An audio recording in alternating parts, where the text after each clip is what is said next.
Hey, guitar hunting time. I am going to pick up a 1974 Silverface Vibro Champ. Super cool, all original amp, has the power cord swapped to a 3-prong cord. It actually is being purchased from an old friend of mine, and it will go to a YouTube subscriber of mine who wanted this guitar or wanted this amp and then figured out that I was in the same town as this amp. So I'm gonna get this thing, I'm buying it, and then I'm not gonna make any money, I'll just pass it on to the guy who's buying it. And then from there, I'll have it for a couple weeks. I'll make some videos on it. I'll talk about how it's such a cool amp and it's so much cheaper than even the reissue. So I'm getting this for $550. So let's hit the road. Let's go.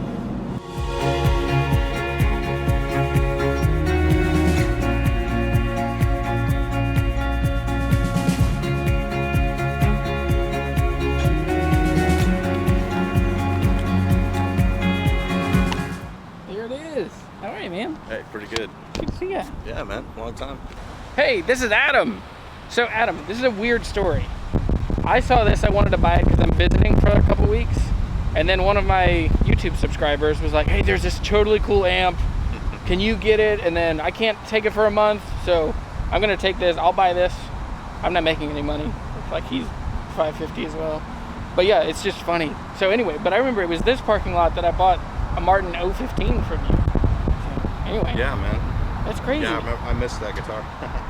I know. It's cool. Yeah, well, I forget, what's the story with that? You got that from somebody here local, right? I got it from some dude on Craigslist. And he said his dad played gospel music or something like that. He said, hey, just to let you know, and he opens his shirt and brandish, a revolver. And I was like, okay, I see. And he goes, you can't be too careful these days. Yeah. But you can also be super reckless these days. Okay, this thing's super cool.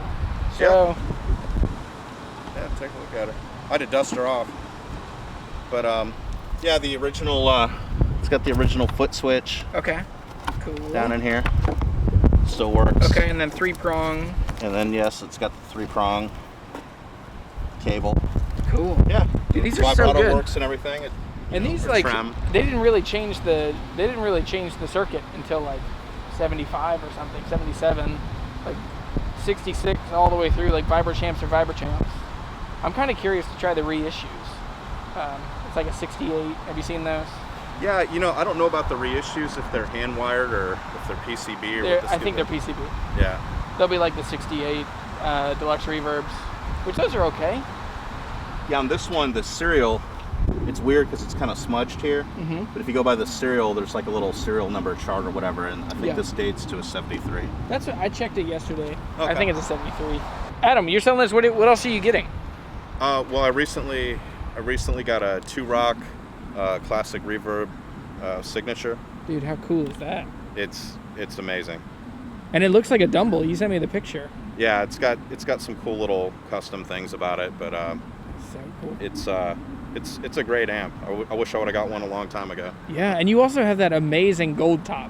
It's a 1982 30th anniversary gold top, and it's got Tom Holmes PAF pickups in it, which are really cool. And you've had that one for a long time, right?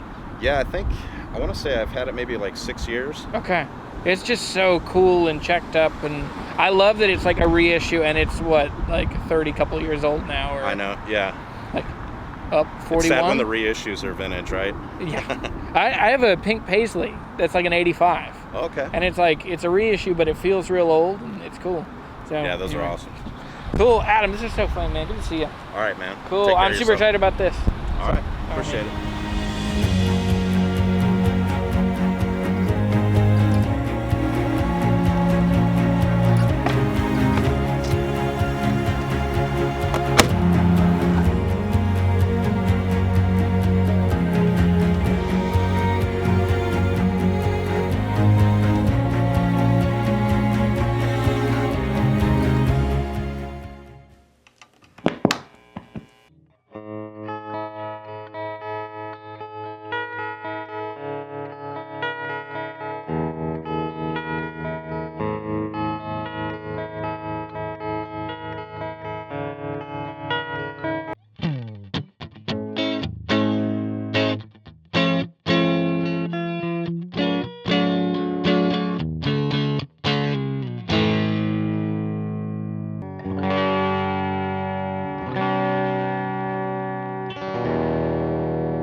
the amps that I am so excited is being finally reissued is the Vibro Champ from Fender. Now here's an original one, and you can still get original ones cheaper than the reissues are coming out, but let's just talk about new, old, reissued, original, the glorious amp that is a Vibro Champ.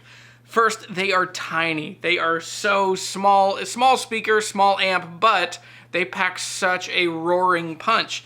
Tons of clean when you're low, not a ton of volume, but still very clean in an amp. This is a very usable amp in whether you're in an apartment, a house, you know, someplace where you have to be somewhere aware of your neighbors and how pissed they'd be if you showed up with a JTM 45 and just peel the paint off the walls.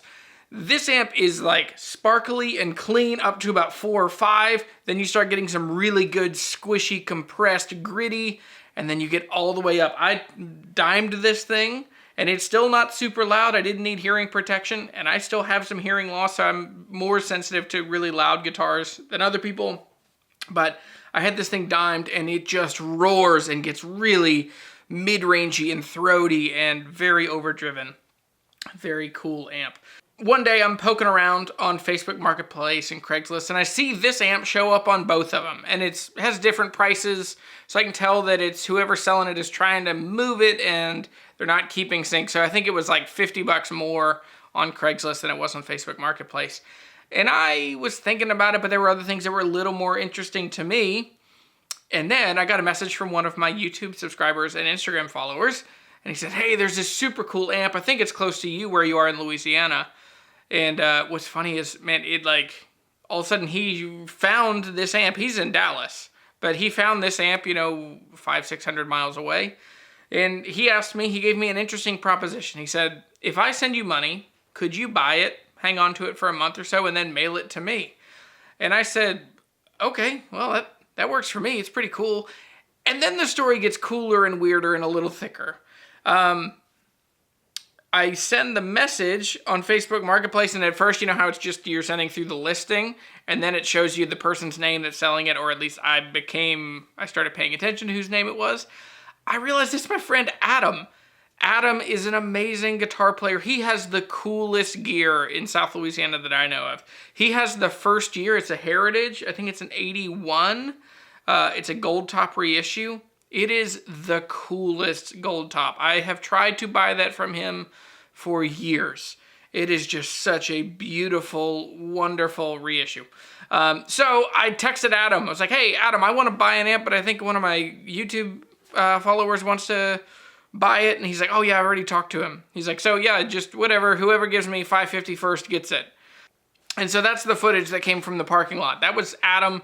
He's an amazing guitar player. He just bought the coolest 2-rock. It's this 2-rock that looks super Dumble-ish, and he is just, man, he has such cool gear, and he just is a really wonderful musician here in South Louisiana. This amp altogether is incredibly cool, super diverse, and what's cool is I got this for $550. I'll have to check. I think the reissues are selling for like $800 or $900, which is a great price for that amp. Especially modern construction, modern speaker, because the only real limitation I feel this is that the speakers in these, I've never been a big fan of the 8-inch speakers in Vibro Champs or any of those. To me, they don't have enough oomph or low end, and so that's where with this, there's a couple moments that it's real picky, and maybe it's accentuated. I'm using a Primetone pick, but it's just a very bright amp, kind of no matter, even if you turn down the treble on the front. The new ones, I'm sure, will be modern and have a little more oomph to them. They're also a 68. This is a 73. But on the Vibro Champs, the circuit didn't really change until 75. It's really cool to know that these things are still out there and that they still sound really good and they're reliable. So there are a couple updates that this one's had. Actually, it's only really one update, too. It just recently was recapped. That's exciting and good for an old tube amp. The other one is that it has a 3-prong cord, because these came with a 2-prong cord, which isn't inherently bad or dangerous, but it can zap your teeth a little bit if you ever plan on, you know, if your amp is not grounded and either the phase or the PA is not grounded as well, that's when you can get a good zap to your face. This was an amp that was sold to be used, and it has certainly been used The grill cloth is a little sorry, but other than that, it's in really good shape. The handle's strong. The cabinet is good. It has both of the back panels. So anyway, very cool amp. I just want to show it off. So anyway, go find cool guitars, cool gear. Make sure you subscribe down below. If you need help finding the right guitar for you, go to my website. We can find time that you can ask me questions. We can look at the listings you're thinking about buying, and you'll leave with an informed decision on, is it a good piece of gear? Should I aim for another guitar? What do I like? What am I looking for? All those things. I want to be a resource to you to help you find badass guitars and gear that light your soul on fire. Thanks for watching. I'm Jeremy. I'll see you later.